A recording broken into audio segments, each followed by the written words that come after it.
Our next speaker, keeping in the tradition of other great scholars like Murray Rothbard, is a real scholar of just tremendous range. History, economics, politics, a two-time best-selling author, currently the author of Meltdown, which is a #1 New York Times bestseller, and just a complete gem. It's my pleasure to introduce Mr. Tom Woods.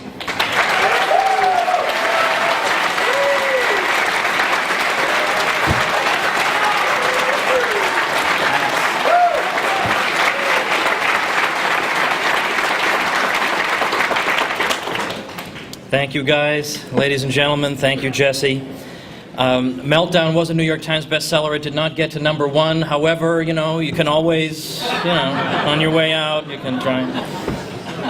Well, it's a great honor to be here and to speak at an event in which we are celebrating Ron Paul. And the only time I don't listen to Ron Paul is when he says not to talk about him. So I am going to say a brief word. One of the things I like most about him is that he doesn't believe what he was taught in the 7th grade.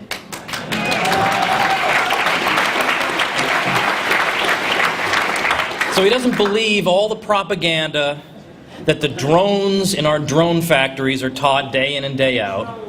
And the resulting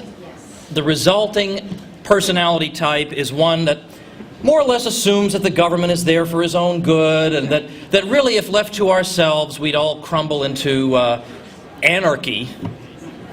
That's just terrible. But so, for example, I think we all know how the typical American history textbook tells a story, don't we? The first part would be that for a long time we had people who believed in something called states' rights or the 10th Amendment or local self-government. And these were all stupid, evil people. These were all people who, for some reason, didn't trust their overlords in Washington and thought that they ought to control their own affairs. No, these were bad people, and really all they were interested in was slavery and segregation.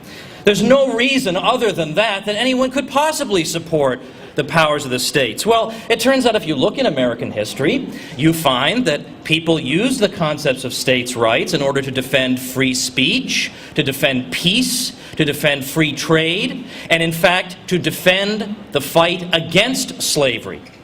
In fact, Thomas Jefferson in 1798 said the unsayable when he drafted the Kentucky resolutions and said the federal government has only the powers granted to it, the states retain all powers not granted to it, and if that federal government tries to exercise a power it hasn't been given, then the states should refuse to enforce it and nullify that law, said Jefferson.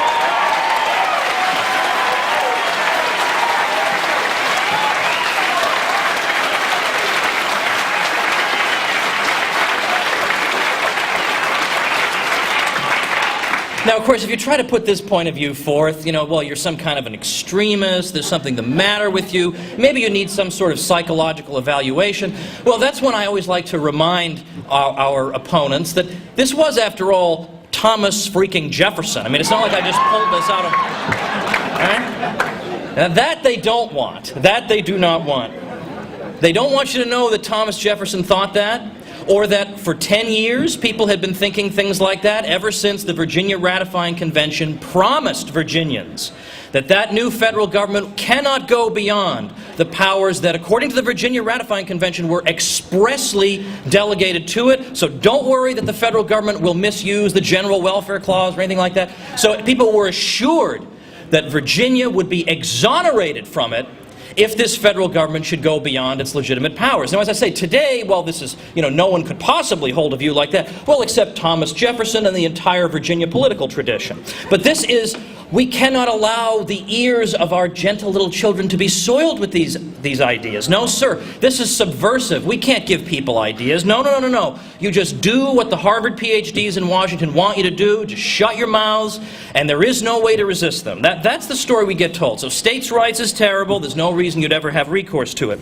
Or secondly, this is one of my favorites. I think we all learned this. In the 19th century, we had a free market economy in which the economy was totally dominated by evil monopolists who exploited everybody, and they jacked prices up, and everybody was working for 3 cents an hour, and people had to crawl around eating dirt and searching for worms for sustenance. And the economy was dominated by short little men with white mustaches carrying around sacks of money with dollar signs on them. I think we all got this, right? Now, I think the lesson here is not too subtle. Well, obviously, your wise overlords need to come rescue you from this terrible, terrible outcome. Well, again, this is also a whole lot of propaganda, and I won't bore this room with the details, but the bottom line is this is just total nonsense. If you look at people like Andrew Carnegie, I don't think he's a bad guy. If steel rails go down by 90% in price, that pretty much makes everything cheaper, makes our lives easier. Why am I supposed to be more afraid of him than I am of the freaking U.S. president who has control over the military and every other aspect of the U.S. government? Why am I supposed to be afraid of some guy who makes steel? Why is that the big enemy? But in the schools, that's what you're taught. This is the terrible old private sector, and all these public-spirited officials who are there for the common good are going to protect you from them. Or another favorite, the Federal Reserve System. Well, that was created to stabilize the economy, right? Smooth out business cycles, give us a stable currency, be a lender of last resort. Okay, so it can do one thing. Yeah. But in fact, if anything, I'm overstating the case, because I bet you most of us in school never heard anything about the Federal Reserve one way or the other, right? It's not that we heard some propaganda view. We didn't hear a thing, right? And if you raise it with your teacher, well, immediately you're going to change the subject because the teacher has no idea what on God's green earth you are talking about.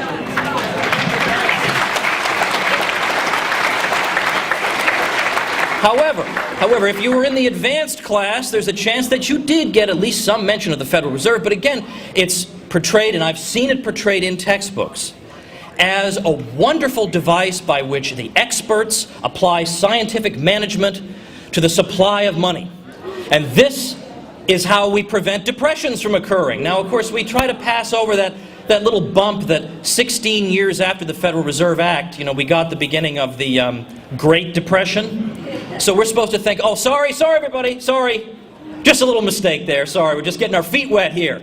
Gave you the worst depression in all of American history. Sorry about that, sorry. And so we get told that without the Fed, think of what we'd have. We'd have the terrible 19th century when we had all these financial panics, right? And good thing we have the Fed to rescue us from that. So now, again, what's the lesson here? Well, without our wise overlords in charge of the money supply, well, again, we'd all be in terrible shape and this and that.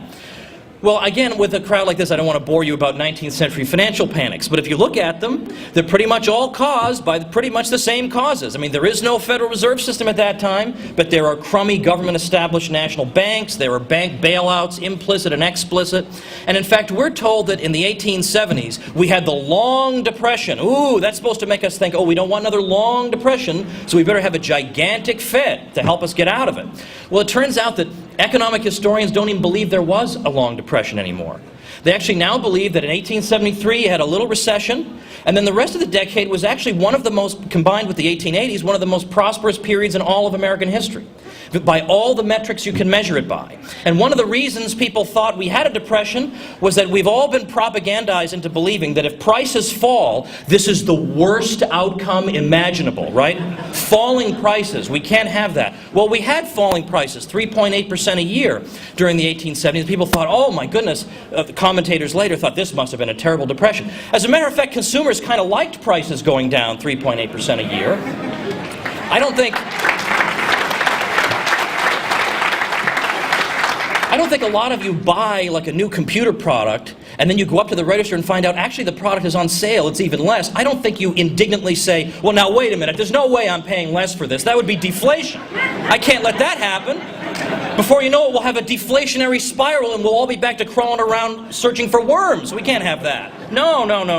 But this is what we get taught, and it's complete 100% propaganda. Or then, so last one I'll talk about before moving on to other things. The New Deal and the Great Depression. Okay, we all heard that we had the Great Depression, and then we had stupid old Herbert Hoover, big old Herbert Hoover, who was too much of a doofus to do anything about the Great Depression, and because of him, it just got worse and worse. And then FDR came in and magically did things that got us out of it. And then even if you don't accept that, well, World War II got us out of it, because if you build a lot of things that you're then going to blow up, this will make you wealthy.